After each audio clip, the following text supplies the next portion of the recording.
Good morning and good evening to all of you. Thank you for joining us for the second day of the North Korea Economic Forum Conference, which is our seventh conference this year here at the GW Institute for Korean Studies.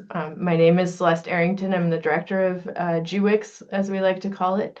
And it's my great honor and pleasure to welcome as our keynote speaker this morning, Dr. Jung Park, who's familiar to many of you, I think. She served as the U.S. top official on North Korea policy previously, and she was also the Deputy Assistant Secretary of State, where she was responsible for overseeing relations with many countries in the Indo-Pacific as well as ASEAN.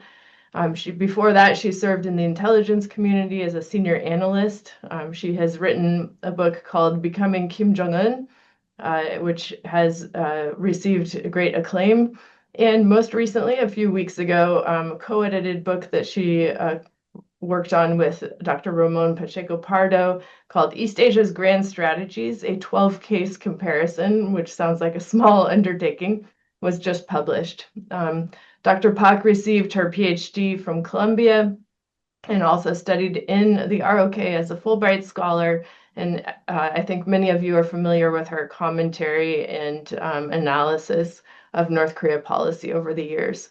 As director of GWIX, it's also my great pleasure to welcome her back to GWIX. This morning, we hosted her as a speaker at the very beginning of her appointment under the Biden administration. And so now, welcome back, Dr. Pak, and I'm going to turn it over to you in a second. So without further ado, on behalf of all of us at GWIX, please, the floor is yours, Dr. Pak. Welcome back. Thank you, Dr. Arrington and GWIX and KDI. I'm so delighted to be joining you in this important annual conference. It's hard to believe, Celeste, that it's been 7 years. And thanks to all of you in the audience for joining us from across the world. I'm so deeply impressed by the collaboration between the US and South Korean governments, academics, and organizations.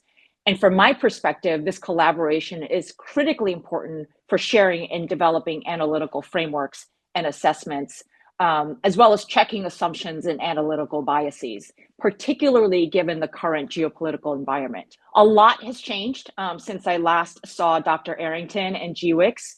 And for the sake of discussion and periodizing this particular moment, I'll look back on 2020 to discuss how we got here and what we should expect in the near to medium future.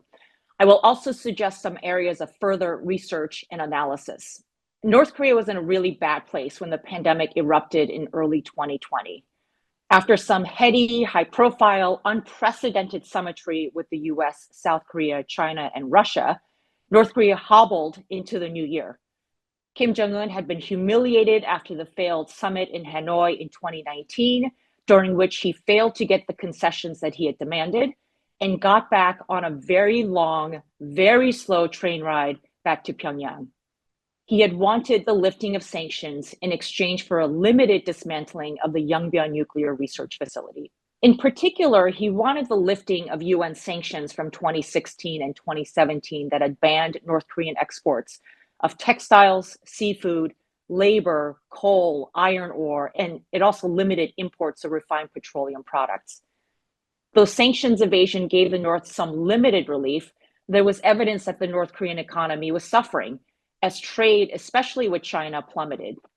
South Korean data noted that the North Korean economy shrank 3.5% in 2017 and 4.1% in 2018. And exports to China in 2018 had dropped by almost 90%. Kim's draconian border measures further deepened North Korea's economic distress, as stringent lockdowns, including reportedly shoot-to-kill orders, quarantines for thousands of people for a month in various provinces, shutting down tourism, imposing harsher consequences for smuggling, and kicking out all the foreign diplomats and aid workers. All of these choked economic activities, including the gray markets that had sustained the North Korean people's livelihoods for decades. As the Bank of Korea reported at the time, the North's economy faced its biggest economic downturn since the 1990s, when the country suffered a catastrophic famine, killing hundreds of thousands of people, perhaps up to 1 million, which would make about 3 to 5% of the total population. The year 2020 seemed to be the worst year for Kim Jong-un since he took power in 2011. Multiple typhoons battered North Korea. It damaged roads, homes, factories, infrastructure, and displacing residents, while an extended monsoon season threatened crops. Combined with sanctions and border lockdowns, Kim Jong-un in April 2021 even issued a rare admission of the country's difficulties, instructing his people to wage another more difficult, quote, arduous march in order to relieve the people suffering even a little. But even as he watched the parade of his new intercontinental ballistic missiles and other weapons during the military parade to mark the 75th anniversary of the Workers' Party, Kim appeared to wipe away tears, apologizing to his people for failing to rid our people of the difficulties in their lives. Despite prognostications, and I was at Brookings at the time, from analysts that the confluence of sanctions, pandemic, self-imposed isolation, and severe weather laid atop an already undernourished population and dilapidated health infrastructure, Kim's regime proved remarkably resilient. Never one to waste a crisis, Kim used the pandemic to showcase his leadership, tighten his control of information and economic activity, while advancing his nuclear weapons program. To be sure, these are not new drivers of Kim's actions. Rather, the pandemic gave him an opportunity to do what he was going to do anyway, and the disease gave him a veneer of justification for his actions. That mingling with the outside world is dangerous and indeed deadly. The North's propaganda machine kicked into high gear. Vans equipped with loudspeakers blasted messages about hygiene. Photos of citizens wearing masks were shown in regime media, and workers wearing head-to-toe protective suits sprayed disinfectant in public places. Kim sought to demonstrate his strong leadership, convening a Politburo meeting on the disease to warn of serious consequences if the virus spread through the country, and called for unconditionally obeying regime directives. As of early 2020, in April, the government remarkably insisted that not one person had been infected. Meanwhile, Kim further choked off economic activity that had blossomed since the arduous March days of the 1990s. Smuggling, bribery, and illicit trade had made some North Koreans well off, and the lack of goods and services that the state could no longer provide, and the regime undertook some limited liberalization or looked the other way, leading to the creation and burgeoning of an entrepreneurial class, the Donju. While the state had co-opted the markets that had sprung up across the country, Kim used the pandemic lockdown to more aggressively take a stronger role in the economy and intensify social control.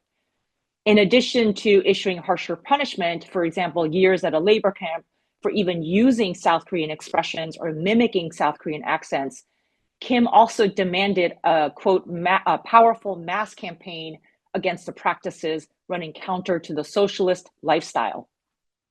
As an aside, of course, and I've articulated this in my book from 2020, Kim had been working on this project since he came to power. For example, he had introduced his wife to the public. Luxury apartments were propping up. Restaurants serving everything from hamburgers to steak popped up in Pyongyang.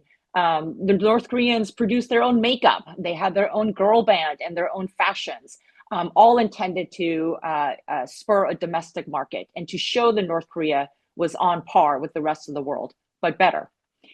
To underscore North Korea's desire for isolation, self-quarantine, paranoia about the movement of disease, money, goods, ideas, the regime built a border infrastructure to include walls, fences, guard posts, security cameras, barbed wire along its several hundred kilometers along its border with China and Russia. Yet as much as Kim might want to tout North Korea's independence, a lesson from the pandemic is how much Pyongyang depended on Beijing. Although Beijing signed on to the nearly dozen UN Security Council sanctions against North Korea, US information indicated that there were 32 incidents of fuel smuggling in Chinese coastal waters, 555 separate occurrences of ships carrying UN prohibited goods from North Korea to China, and 155 incidents of Chinese flagged coal barges that went to North Korea and returned to Chinese ports with illicit cargo. Of course, the US informed Beijing of these events, but Chinese authorities seem not to have addressed these sanctions evasion activities. Analysis of Chinese trade data done by by excellent analysts indicated that by 2019, North Korean exports of non-sanctioned items to China, such as fake eyelashes, wigs, watches, certain minerals, increased rapidly during this time of enhanced sanctions, suggesting that North Korea and certain Chinese entities were finding ways to do business despite sanctions. North Korean elite seem to have been able to sustain their lifestyles as well, as Chinese exports of meat, seafood, and fruits and vegetables increased since the 2016-2017 sanctions came into force. Not surprisingly, the border closures probably have impacted those who already had the least: women and children, and those living far away from the moneyed population and officialdom in Pyongyang.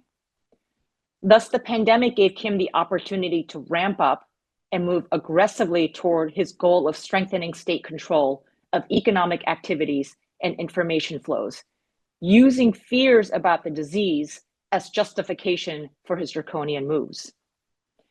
At the same time, Kim had the stark lesson of how dependent his country is on China, on the degree to which it will turn the other way on sanctions, and for being able to get the luxury items that his elite have grown accustomed to over the years. As the pandemic waned in intensity, strategic competition between the United States and the People's Republic of China was picking up momentum. The Biden administration adopted an invest, align, and compete policy on China focused on making investments in the United States, for example, on infrastructure, chips and science, and clean energy, and working with allies and partners, tightening export restrictions on key technologies, and strengthening CFIUS for inbound or screening for inbound investment. Pyongyang almost certainly noted how ties between Beijing and Washington had frayed during the first Trump administration and then the Biden administration. And Taiwan and the South China Sea continued to be potentially kinetic flashpoints. As Washington achieved success in strengthening ties with its allies, including forging a rapprochement between South Korea and Japan, ushering in unprecedented trilateral cooperation, expanding the ways that the Quad was working together in the Indo-Pacific, knitting the Indo-Pacific and Europe closer together to address shared challenges, in part through the IP4, and putting together new groupings such as that with Japan and the Philippines. Beijing reacted vigorously against these groupings and aggressively asserted its claims on Taiwan, including launching missiles, conducting large-scale military exercises, and other shows of force in the Taiwan Strait to demonstrate its ability to blockade the island. China punished or coerced other countries. South Korea, of course, knows this from 2017, the THAAD example. But Beijing also took punitive economic actions against Lithuania, for example, for opening up a Taiwanese office in Vilnius. The Biden administration also emphasized in its China policy democracy and human rights, launching a summit for democracy and dinging Beijing for its human rights abuses in Xinjiang, Hong Kong, and Tibet. The US barred any product that was presumed to have made with forced labor. The US also imposed sanctions and travel restrictions on Chinese officials involved in human rights abuses in Xinjiang. As a diplomat at the State Department, I worked on all of these issues since, in a way, we were all working on China policy, given the emphasis on allies and partners.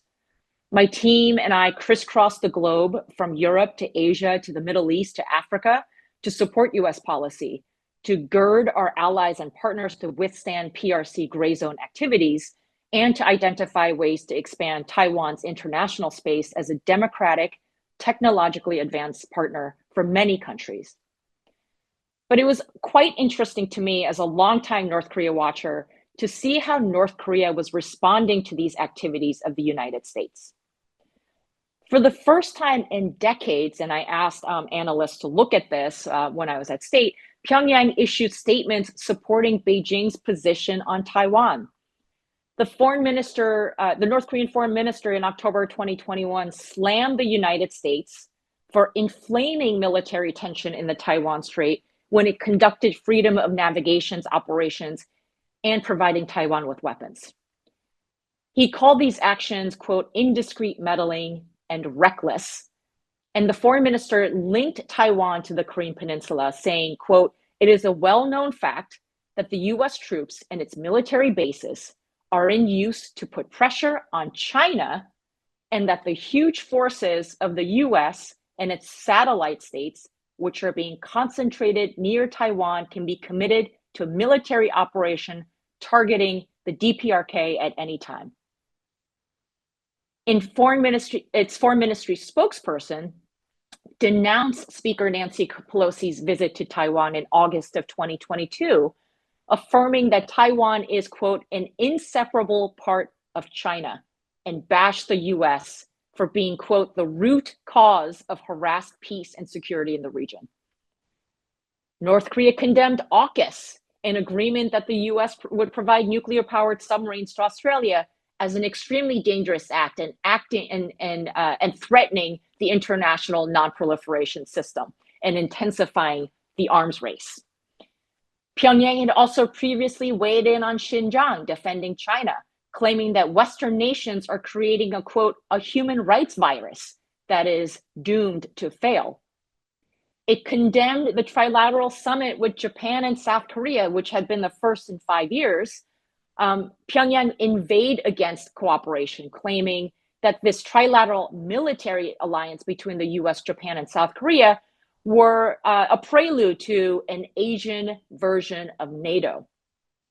For all China watchers out there, we know that the Asian version of NATO is an oft-used phrase that Chinese officials use, and the North's echoing of a PRC talking point is done intentionally to show that Pyongyang stands in solidarity with Beijing against hostile Western forces and its puppets. Of NATO itself, in typical North Korean over-the-top rhetorical fashion, the regime said the US, quote, seeks regional hegemony in Asia with South Korea as cannon fodder in the same way as it pursues to maintain US-style international order at the price of European countries' blood. I was shocked to see that North Korea also criticized Sweden, the US protecting power in North Korea, but a country with which Pyongyang has had friendly ties when Stockholm applied for membership to NATO. I mean, honestly, no one speaks badly about Sweden. In any case, these were all rhetorical, low-risk, low-cost ways that North Korea could offer to China. But North Korea's attempt to place itself as part of a larger bloc of self-proclaimed anti-Western, anti-imperialist powers really began to take shape when it began to materially support Russia in its war against Ukraine. To be clear, Pyongyang at first vigorously denied involvement, countering US and South Korea evidence of collusion.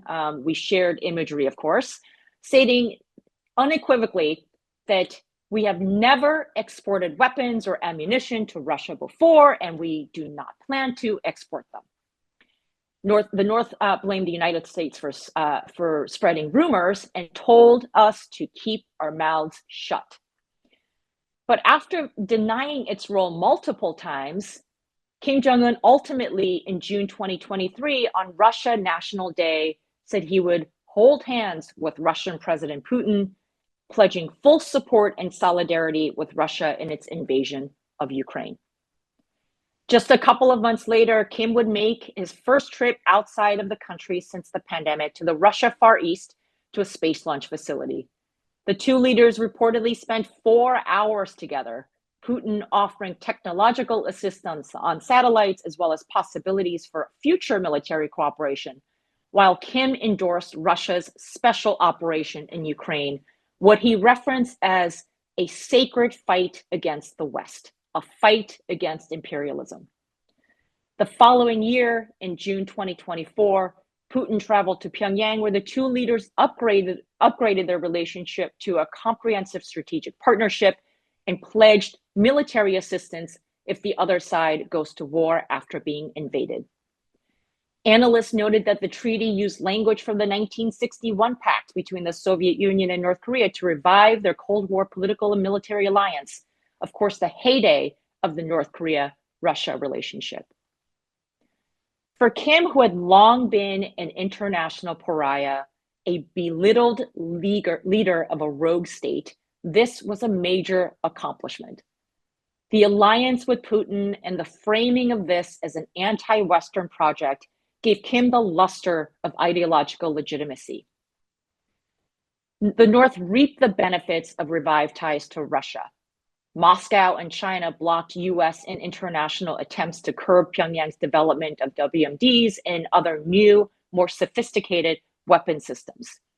They banded together to blow up the UN panel of experts, which had been charged with investigating and reporting on sanctions evasion activities. Russia's use of North Korean missiles, artillery, and soldiers gave Kim valuable information about how his men and weapons would perform on the battlefield, not to mention the free advertising for its goods and services, and the normalization of North Korea's previously sanctioned activities. This gives Pyongyang the space to continue developing its banned weapons and obtaining valuable knowledge from Russia on other technologies. For example, the Ukrainian Military Intelligence Agency assessed that North Korea supplies 40% of Russian army's munitions needs. And while there were problems with North Korean missiles at first, Russian modernization had increased their accuracy, according to Ukraine's Chief of Defense Intelligence. US Forces Korea Commander General Brunson said in April 2025 that Russia is expanding sharing of space, nuclear, and missile applicable technology, expertise, and materials to the DPRK, and that Russia's expanded cooperation will enable advancements to to North Korea's weapons of mass destruction programs across the next 3 to 5 years. The new multilateral sanctions monitoring team, born from the ashes of the UN panel of experts, reported that Russia is believed to have provided North Korea with air defense equipment and anti-aircraft missiles, as well as advanced electronic warfare systems. North Korea's already impressive military advancements, which had been reverse engineered and developed indigenously over the decades, would benefit enormously from Russia's technological know-how. With the UN Security Council and the sanctions regime hollowed out, and the promise of a more expansive relationship with Russia, North Korea was in a pretty good spot, given how this decade started. Importantly for Kim, Putin offers a hedge against overdependence on China. Kim, like his father before him, has bristled at any outside constraints on his autonomy, and Beijing has long dominated North Korea's trade, which gives Chinese leaders the potential to exercise influence on the regime. For example, as it did in 2003, when it cut off oil supplies for 3 days after North Korea test-fired a missile into the waters between the peninsula and Japan.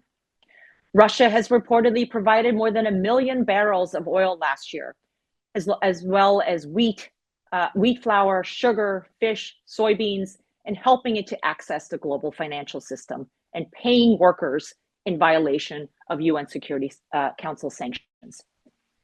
Beyond the most immediate benefits, there are promises of brighter days ahead. Russia and North Korea have traded delegations on cyber, intelligence, culture, agriculture, science and technology, AI, sports. Russian tourists this past summer went to North Korea's new beach resort, auguring potential other tourism opportunities that would generate revenue for the regime. More worrisome are the potential cooperation on AI, emerging technologies, and intelligence. While at the State Department, I focused a great deal on bilateral and trilateral efforts against North Korean IT workers and cyber attacks and cyber criminality. North Korean actors had adroitly adopted AI and deep fakes to dupe individuals, organizations, as well as Fortune 500 companies. Furthermore, the second order implication of close Russia ties is that Moscow has friends that North Korea can cultivate for economic and other cooperation. For example, the Belarus foreign minister visited Pyongyang to build bilateral and trilateral cooperation with Russia. As these various relationships and partnerships develop at the regional and subnational levels, Pyongyang has the potential to take advantage of a newfound network of friends and partners, gaining insights, new customers, new knowledge.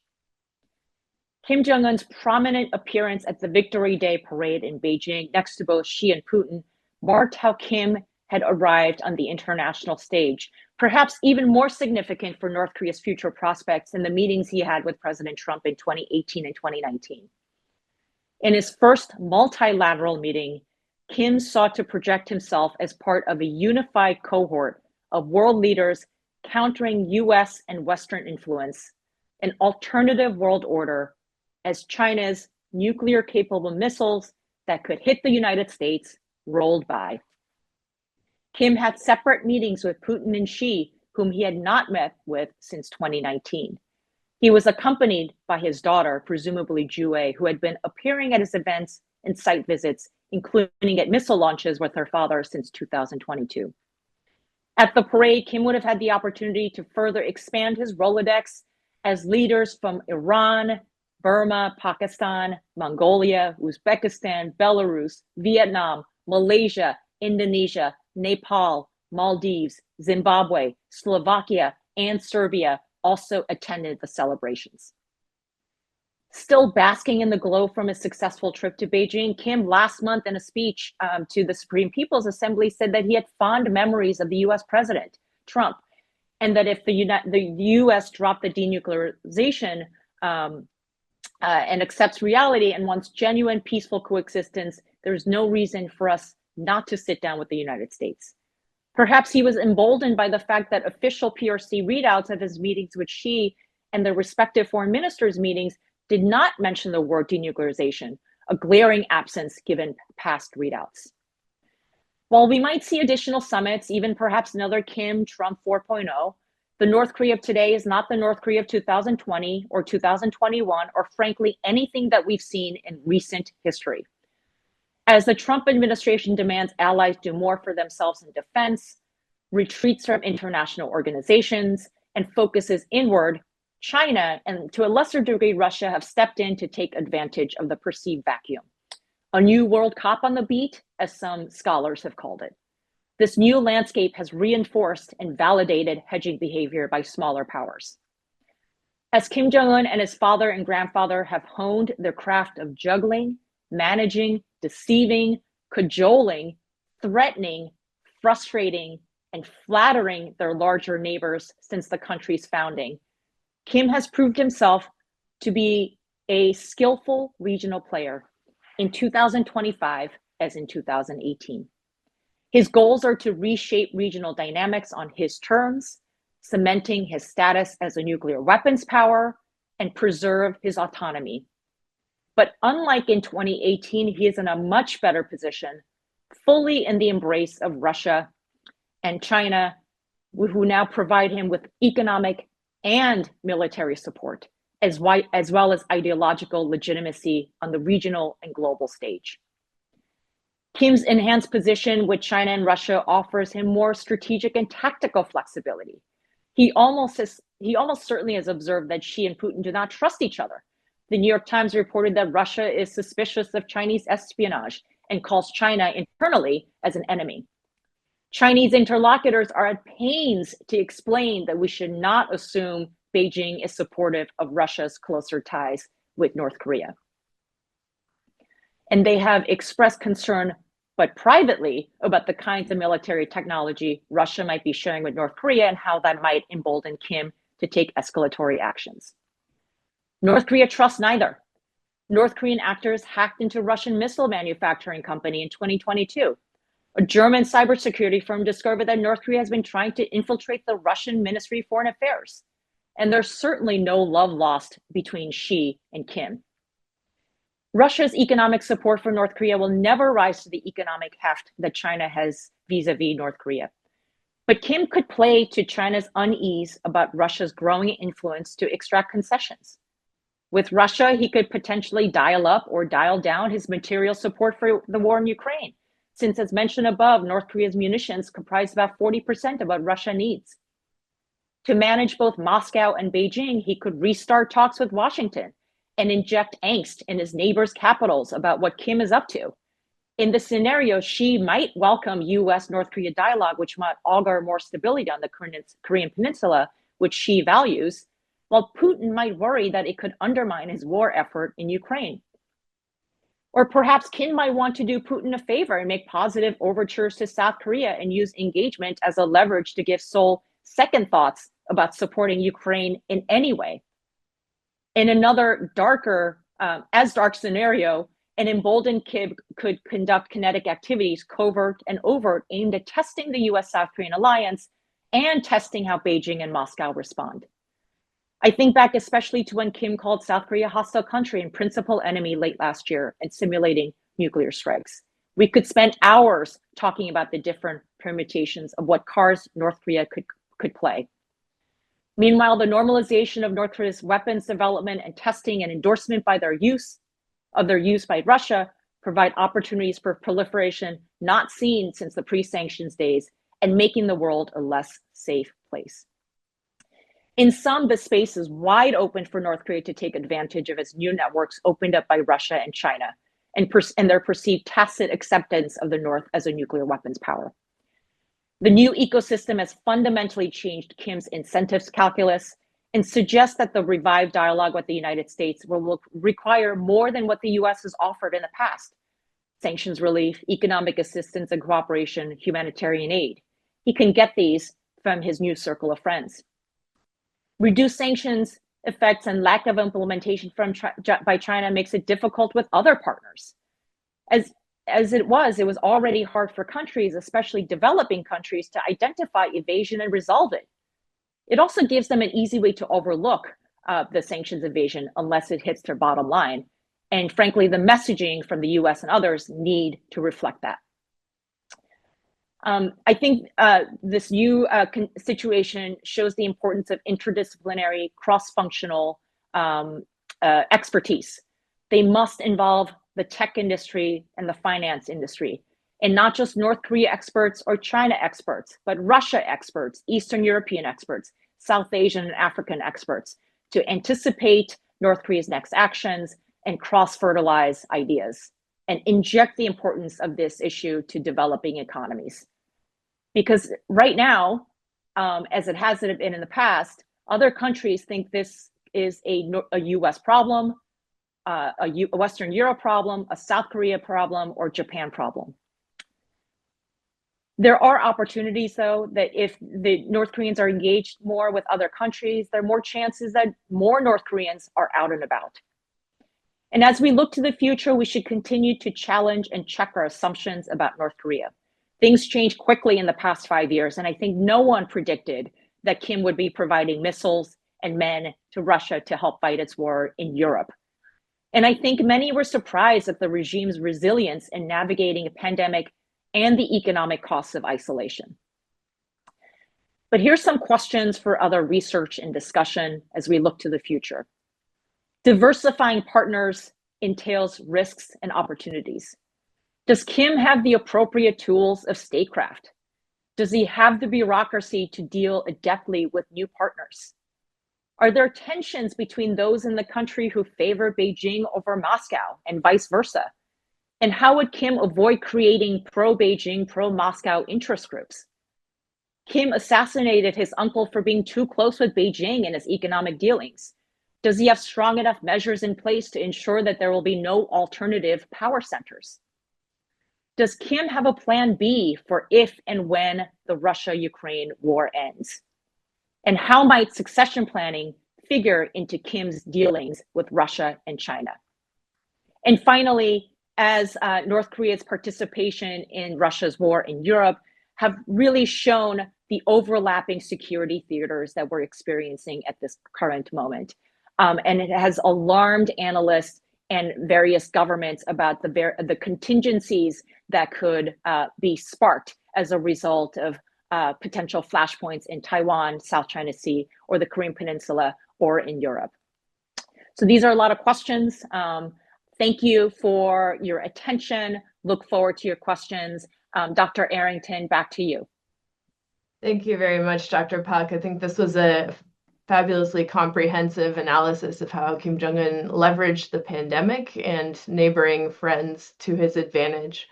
And I'll start off with a question as moderator from myself, as well as from Bill Brown, who is part of the North Korea Economics Forum Steering Committee. So in describing the pandemic and Kim Jong-un's use of it to exert state control over its citizens, I think you highlight well the effect on ordinary North Koreans. And my recollection from your time in State Department was the plight of ordinary North Koreans was at the forefront of your efforts, including to increase their access to information. And so in this sort of post-pandemic era, as Kim Jong-un has been engaged in regional geostrategic, rhetorical, and diplomatic initiatives, what's your assessment of the impact for ordinary North Koreans, whether economically or their access to information? The numbers of North Korean escapees coming out remains low, as you highlighted with the border controls.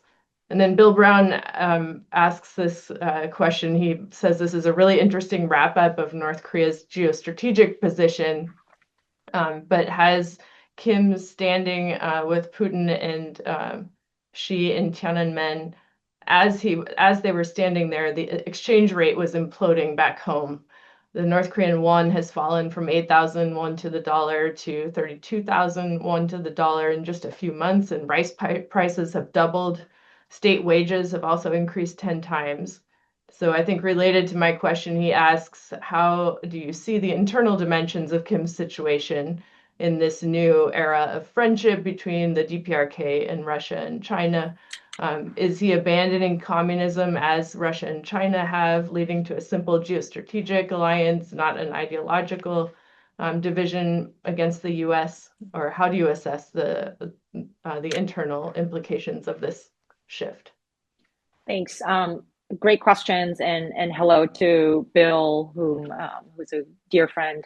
On the humanitarian aid situation, I mentioned in my talk that that it's the people who need help the most who probably suffer the most from the from Kim's taking a bigger piece of the pie and greater state control of the economy. When I was at State, we did a lot of efforts on even, beyond the whole denuclearization and the whole national security component. We had attempted in outreach to the North Koreans to offer humanitarian aid. As you know, the humanitarian aid workers had all left the DPRK during the pandemic. And if we look at this, time is a thief, right? That humanitarian aid workers and the medical workers had been vaccinating children. The health infrastructure is not great to begin with. And we had offered vaccines, of course, during the pandemic. But as I've said in other venues, that Kim has a high tolerance for other people's pain, especially ordinary people's pain, even as he continues to tout the benefits of his way of the economy, the socialist way of doing things. And I think the border closures, which the borders have become almost permanent with these buffer zones that has really clamped down on smuggling, clamped down on the illicit trading, the gray markets that had really blossomed over the past decades. Those were mechanisms that ordinary people use to survive, given the collapse of the public distribution system. So I think this is, again, an opportunity to see how this closure, this very strict closure by North Korea is going to influence the internal dynamics of the country. Does that hamper his ability to make changes in the economy? And how would he make true on his commitment to make lives better. I don't think he has necessarily abandoned the dual track policy of economic growth and economic development and nuclear weapons development. And I think we'll continue to see this tension between the economic development prong and the nuclear weapons development prong. I also think he would want sanctions relief because, if the U.S. starts to look away from sanctions, it just opens the door wider for other types of economic activities and further legitimates the regime. But I think for on humanitarian grounds, we've consistently tried to get humanitarian workers back in, trying to facilitate the paperwork to clear them to go in. But it's really, as somebody has mentioned to me, the door is locked from the inside. On Bill's question, I'll attempt to answer it. I think what's been interesting is how much analysis I'm seeing on how other countries, given the current geopolitical environment, as I mentioned, the U.S. behavior, withdrawing from international communities and demanding allies to do more, and how individual countries are trying to make themselves more resilient to outside and less dependent on their relationships and partnerships, how much that is starting to resemble Juche. That trying to develop to strengthen the resilience of their domestic and internal economies and their societies, and developing their own defense capabilities. But I think these are all still very fresh developments, Bill, and I think you've written quite a bit on what this is doing to the won and state wages. It leaves a lot for us to continue to see how this evolving outside geopolitical environment is affecting the internal dynamics of the economy, and how Kim is poised or not to handle the evolving situation.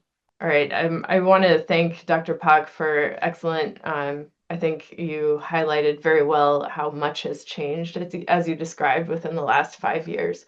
And we will anticipate further changes ahead, hopefully for the better, especially for the 25 million North Koreans living in the country. I want to, on behalf of GWIX and all of us here, it's a little hard on the Zoom, but please join me in thanking Dr. Pak for her remarks. And we're going to move now. I'm going to welcome David Albright and Yvonne Yu for the next session. Thank you. Thank you, Dr. Pak. So let me introduce our moderator for session 3. David Albright is probably well known to many of you as well. He's a physicist and the president of the Institute for Science and International Security here in DC. He's a specialist on assessing secret nuclear weapons programs around the world and how countries work around or defeat, undermine export controls and sanctions. He has written or co-authored 9 books, including Solving the North Korean Nuclear Puzzle is one of them, and has testified widely and spoken extensively about nuclear weapons, nuclear issues, and arms control. So let me turn it over to David to introduce Yvonne. Thank you very much for moderating this session.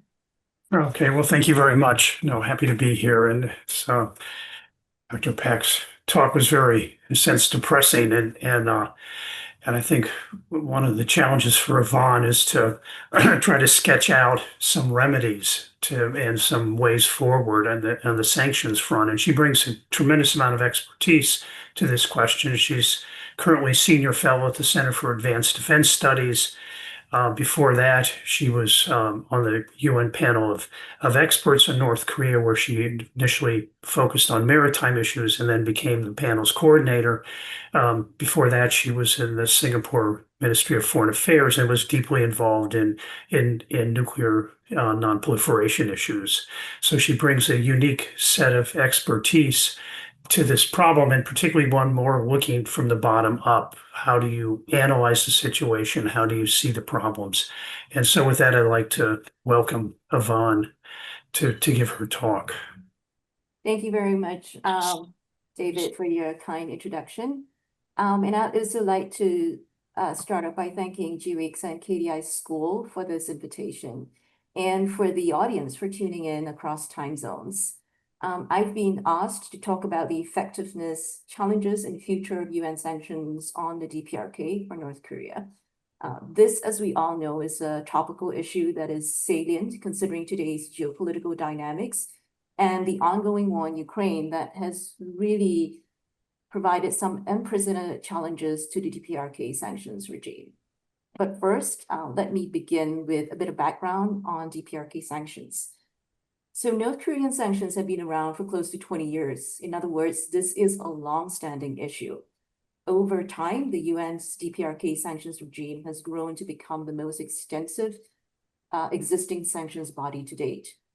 Second, it is important to understand the context within which UN sanctions function. So sanctions regimes are not all the same. They differ given the various resolutions requirements, and they also differ given the nature of the issue at hand. DPRK sanctions regime holds strong political interest, particularly amongst the P5 and stakeholder member states, as reflected in the makeup of its panel of experts that assists in its sanctions monitoring. So the experts are drawn from the P5, DPRK, and Japan, plus one other member state that is not fixed. All experts are nonetheless expected to be independent in executing their mandate. Third, sanctions do not exist in a vacuum. So the UN Security Council resolutions that set out obligations and costs aimed at curbing Pyongyang's nuclear and ballistic missile programs also support diplomacy and political dialogue to achieve denuclearization. So with that very broad brushstroke on contextualizing the UN DPRK sanctions regime, let me now turn to its effectiveness and challenges. Many factors go into such an assessment, not least understanding how the DPRK has been able to weather sanctions. So looking at the DPRK, right, North Korea views its nuclear weapons as intrinsic to regime survival. Pyongyang in the past was also willing to negotiate without substantively putting at risk its nuclear and missile programs. The country promotes the ideology of self-reliance. This is facilitated with its limited exposure to the international trading system. And it has adopted internal policies to react to and weather sanctions. So indeed, while sanctions have imposed economic costs on North Korea, limiting its trading footprint and resource revenues, Pyongyang has developed sophisticated evasion tactics to circumvent sanctions, as we've seen in many of the panel's reports, as well as adapted to new fields of exploitation, becoming a challenging global cybercrime threat actor. Externally, enforcement is key to effective sanctions. The supply chain is long, and North Korea will continue to exploit any jurisdiction that has weak controls, leverage agents seeking arbitrage, and continue to take advantage of established informal people-to-people ties. China and more recently Russia will continue to have an outsized impact on sanctions enforcement as DPRK's major trading partners, and this encompasses licit as well as illicit trade, coupled with their long-standing traditional relationships. And as panel investigations have shown, these challenges become particularly stark with these jurisdictions when sanctionable activity occurs bilaterally across these borders, or when maritime takes place within these adjacent territorial waters.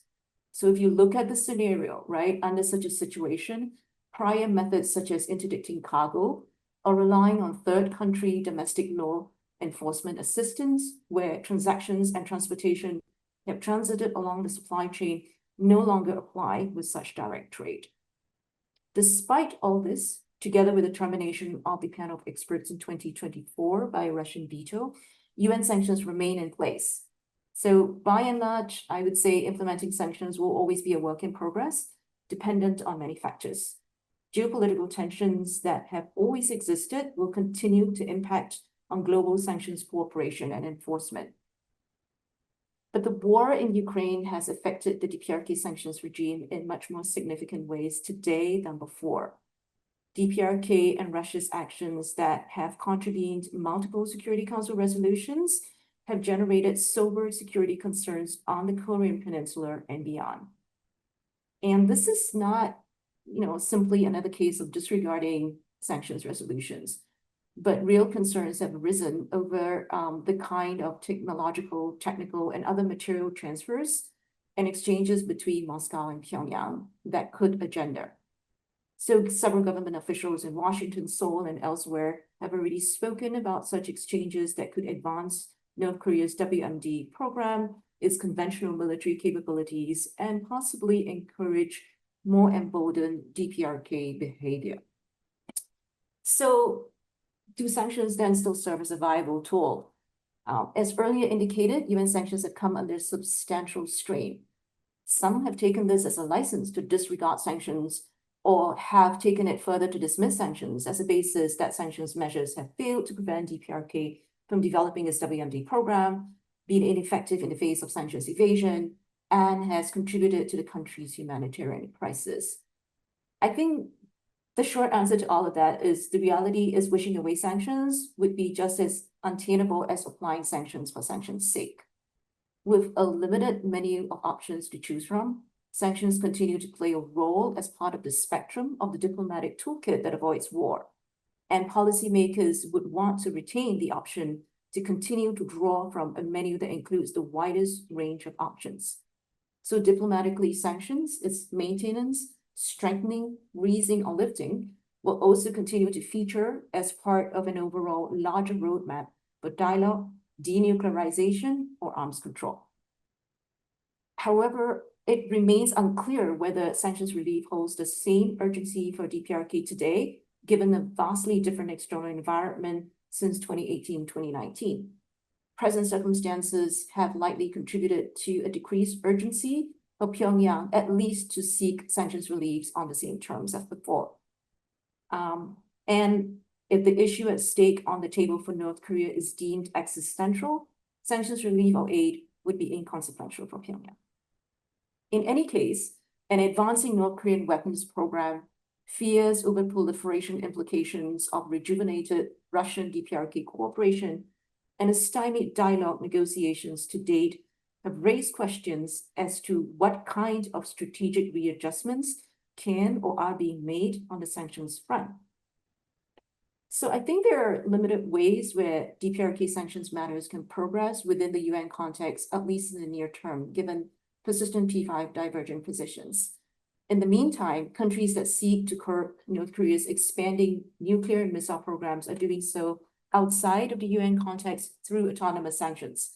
Of significance are secondary sanctions imposed by the United States.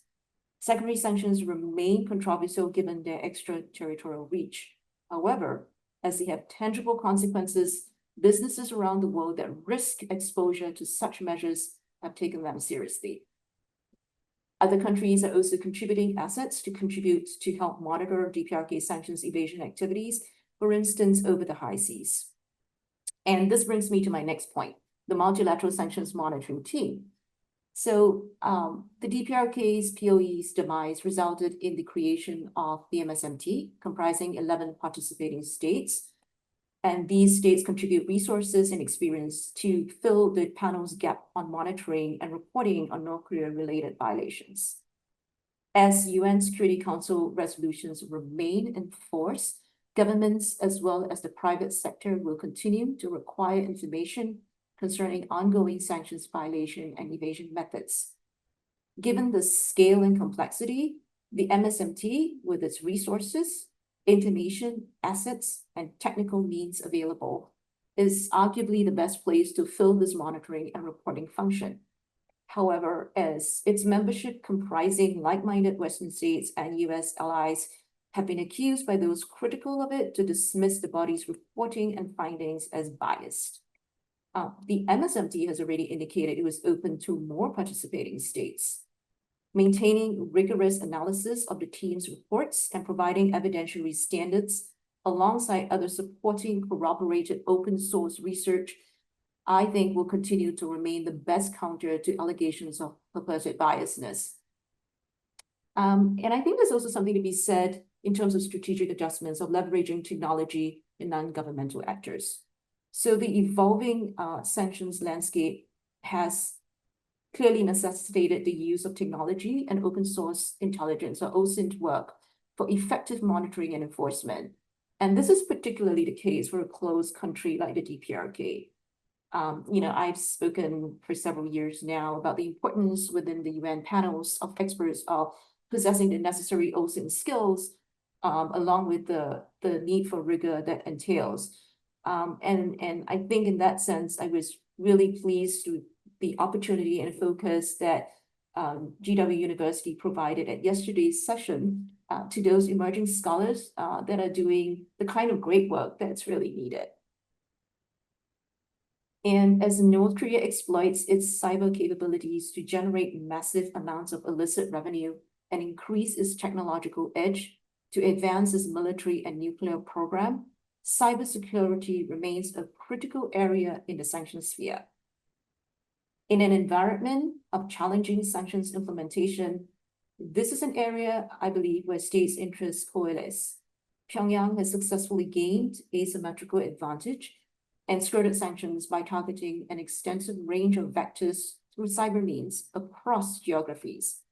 With cyber theft as a global concern, states themselves are incentivized to strengthen their own cybersecurity capabilities. Public-private sector cooperation remains critical in the face of persistent and pervasive malicious cyber attacks. And speaking of the private sector, continued private sector cooperation remains crucial as much of the supply chain enforcement runs through businesses. And from my experience in the outreach work that I've conducted during my time on the panel, for the most part, there is both an awareness as well as an interest in the private sector to minimize the sanctions exposure risks and avoid getting inevitably or inadvertently caught up in a chain of sanctionable activities. There are other policy implications to consider. Another US DPRK summit remains a possibility, and the relationship that's shared between President Trump and Chairman Kim is an added factor in favor, though I would say that the ball is largely in North Korea's court on when it decides to engage. Geopolitical dynamics, specifically the relationship between Russia, China, and North Korea, I think would also weigh in and influence future North Korea developments, as well as developments on the Korean Peninsula. So with that, I will stop here and happy to take questions. Okay, thank you very much, Yvonne. And let me start with a few questions. I mean, you've covered a lot of ground, and it's a very difficult topic. And as Dr. Peck pointed out, the whole situation with Russia makes it far worse. And I know in my group, we're struggling a great deal with just how the assistance from Russia could, for example, get North Korea over the hump of being able to target a U.S. city with a nuclear warhead or an ICBM. And so without the kind of help Russia could provide, that's a very difficult challenge for the North Korea to overcome. So I do think that this issue of how to do sanctions enforcement is much more critical. And what I'd like to start with is talking about the MSMT, that it issued a report in May of this year, mirroring closely the panel's reporting to address the POE sanctions monitoring gap. What are some of the challenges faced by MSMT? Is there a better, more feasible alternative out there? And what recommendation would you give to strengthen MSMT work? Thank you for that very good question, and a very timely question as well, David, because the MSMT was established last year, I believe in October, with the 11 participating states. They have a website that's available, and they have released their first report at the end of May this year. Certainly worth a look at and worth a read. I'll just say a few things first, and then address your specific questions in terms of the challenges and what are the recommendations one can think of to strengthen the MSMT process. But first off, I just, in terms of looking at this from a panel's perspective, I do think that the MSMT's report has basically hewed pretty much closely to the panel reports in terms of its structure, in terms of its recommendations, right? So in the panel reports and as with the MSMT report, it does provide examples of cases and typologies on sanctions evasion activities and methods. This is going to be hugely useful for those that are following North Korean evasion typologies and to try and identify them and not get caught in that. The MSMT report, I think, also provides information on entities, individuals, and ships. This provides the basis for better due diligence by companies and member states to look into. And also they provided a list of recommendations. So I think overall the MSMT has, it helps states to understand their obligations. It's provided case studies and created an ongoing understanding of how sanctions evasion continues to evolve and where the focus areas are. And I think there could be some advantages as well to the MSMT, at least the way I look at it. One of the challenges in the past when I've had informed readers come to me and say, we love the panel's report, but it's a lot to digest, with the annexes and all, it's over 600 pages, right? So I think the difference way the MSMT has approached addressing North Korean sanctions violation related issues is to look at it thematically and also, I think, what is actionable and relevant today. And so their first report had focused on the Russian North Korea cooperation sanctions violation activities in the context of the Ukraine war. And that's topical. So I think the thematic approach of focusing in terms of arms, maritime, and designated entities does help in terms of digestibility from the readership perspective.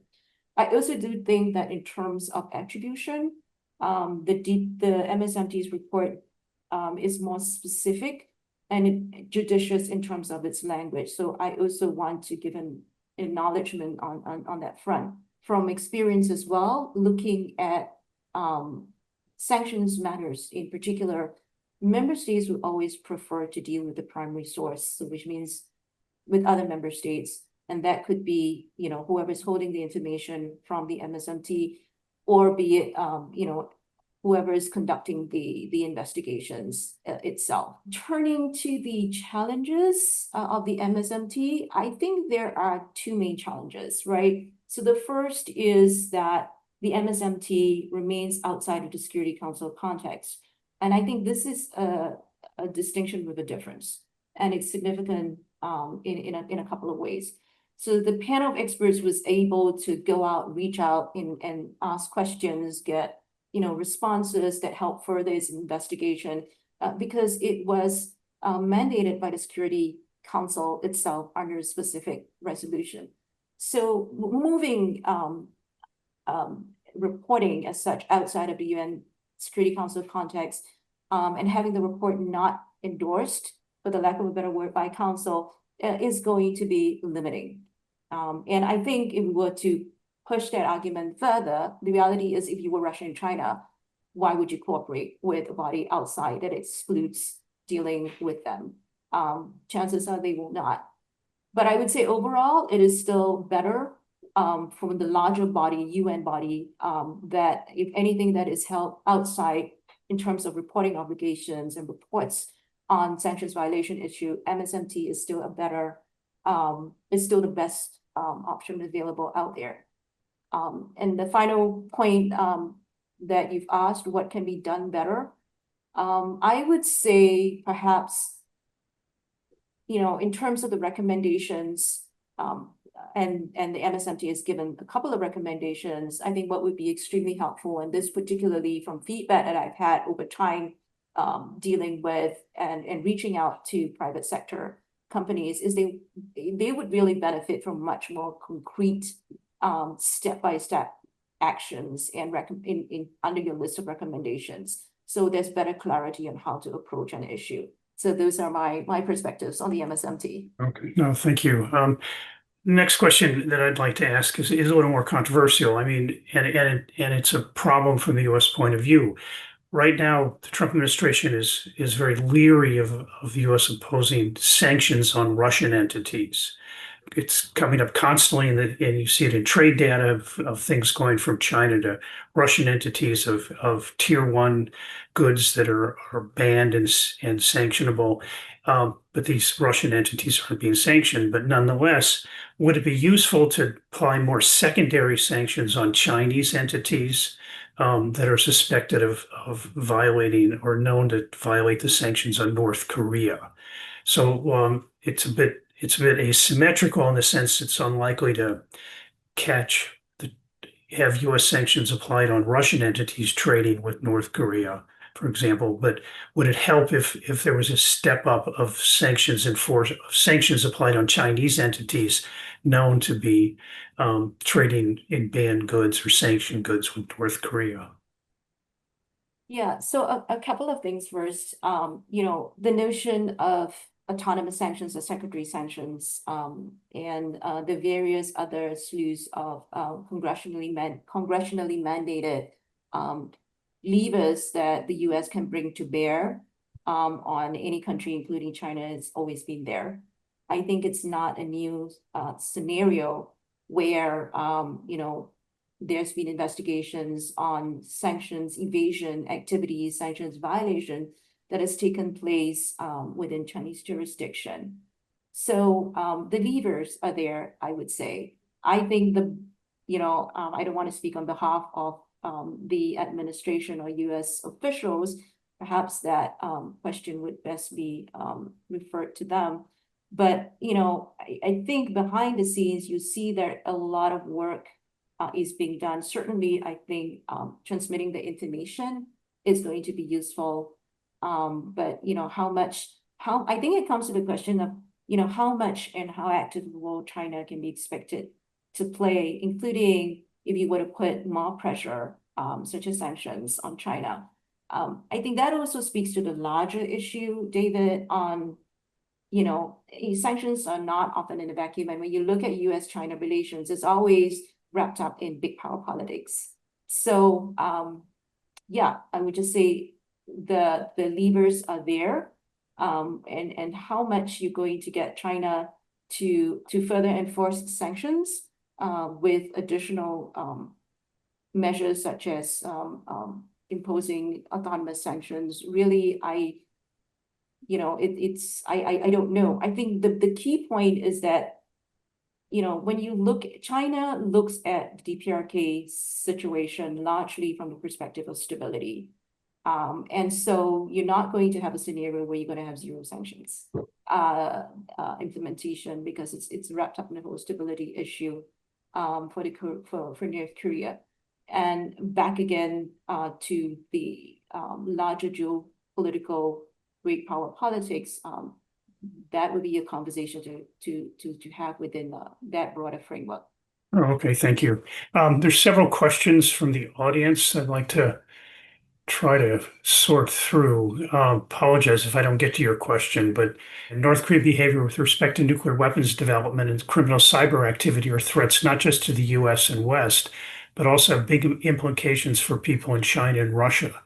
Do you see any support possible from private interests in those countries to stop or at least deter North Korean activities, especially for criminal cyber? After all, as you say, neither China nor Russia have completely stopped UN Security Council sanctions. And I would bring up what Dr. Pak said about North Korea trying to penetrate a Russian missile facility. Certainly without any approval of the Russian government. Yeah, and so two quick responses to that. I think I alluded to in my presentation, David, that I think in the area of addressing cyber threat actions from North Korea, it's going to be a much easier lift, I would say, getting international attention, if not cooperation, in that regard. So yes, I think if you're going to be able to present the case, at least that gives you an opening for outreach for Russia and China. One of the things that the panel had done, because there were exactly cases like that where Chinese and Russian companies were targeted by malicious DPRK actors, we reached out directly to the companies themselves. So A, to give them visibility, B, to ask some questions and more of clarification questions, but also, options for engaging the panel, including, discussing ways and means that we can assist in the process. So I think those are, the panel doesn't exist anymore, but certainly whoever has an interest in continuing to promote this area of cooperation, there are various ways and avenues that you could go about doing that. I will add a caveat, however, that, I think engaging companies is one thing. One of the things that we've found challenging with regards to dealing with jurisdictions like China and Russia is that at some point in time, you really do also need to engage the governments themselves because, nothing exactly works in the vacuum without some form of government involvement. Yeah, here's another question from Haley. This is from Haley Wingo. What would you advise for civil society looking to contribute open source analysis to the MSMT based on your experience of how this worked under the panel of experts?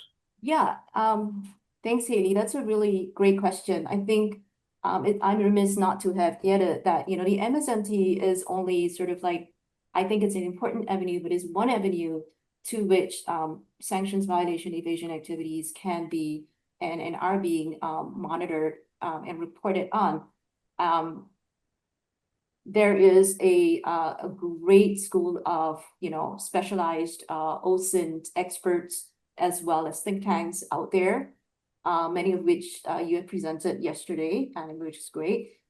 I think that is going to only contribute, feed to, and support MSMT's work. And I think that you can do this on several fronts, and one of which is to look at the MSMT report, like how you would look at the panel report, right? So there are many breadcrumbs of areas that you can, threads that you can pull, if you will, that perhaps was referenced in the MSMT report that you might find interesting to follow up on. There is a fair bit, I would acknowledge, within the MSMT report that references intel information. You will have to find other ways and means to substantiate that. And I would submit that even just sort of coming to the same conclusion, but drawing from publicly available information are the OSINT sources that that triangulates and supports that conclusion that MSMT has put out is going to be very useful. So, absolutely important for organizations like yours and the larger OSINT community to continue to shine that light and support MSMT's work. And I think more so than ever now, as I've mentioned, so much of the sanctions evasion activities have become so sophisticated. It's almost an all-source approach that is needed. And I think with the good work that a lot of the think tanks, specialized think tanks that do OSINT stuff and that have a high level of rigor, notwithstanding the limitations that come along with OSINT, but nothing is foolproof. I think if you join that and supplement MSMT's work, that's going to be incredibly helpful. Thank you. It's a question about a possible summit between the United States and North Korea. I mean, I think it's anyone's guess. It's been covered earlier for sure, but do you have any views on what the ingredients of such a summit should be? So first, I would say that I will not. I think there are better minds out there. There's a deep bench of policy watchers devoted to crossing U.S. policy on the DPRK, and they have a lot of views on this. I also note that there's no consensus on what should constitute elements of a possible Trump-Kim summit, what the ingredients would be. So I'll be a bit humble not to offer prescriptive advice here. But I would say that, overall, diplomacy was not wrong, pursued the first time by President Trump, resulting in the Singapore summit. And I think for various reasons, there's no reason not to engage again. I do think that if a meeting with Kim Jong-un were to take place with President Trump, the personalized relationship, I guess, could facilitate, knowing that the ball remains in North Korea's court. I think the devil's always in the details in terms of the content. I think this current circumstances would really feature, if not inform, of what the administration may be looking at in terms of formulating the ingredients into a possible Trump-Kim summit, if that were to happen. And that would start by acknowledging the fact that, the scenario as what Jung Park had, very soberly painted in an earlier presentation is not the same today. I think North Korea is in a much better place today since 2018 to 2019 with the last engagement with the United States. I would say then we're looking at what are the possible shorter term, I guess, inputs that could go into such a dialogue. But it's also unclear, how much North Korea wants to engage and what its ingredients it expects its ingredients from the United States to look like, right? Because I think right now North Korea is in all likelihood getting much more from Russia in terms of military, economic wise recognition, all of that, that is more central to advancing its own goals than it can see perhaps any potential benefits expected from the United States unless something bold is being pursued. So I think that there's going to be a lot of considerations to be taken in any ingredients that go into a possible summit. Thank you. I think we're out of time. I should turn it back over to Celeste. Thank you very much, David and Yvonne, for your remarks and for sticking close to the time. I appreciate that.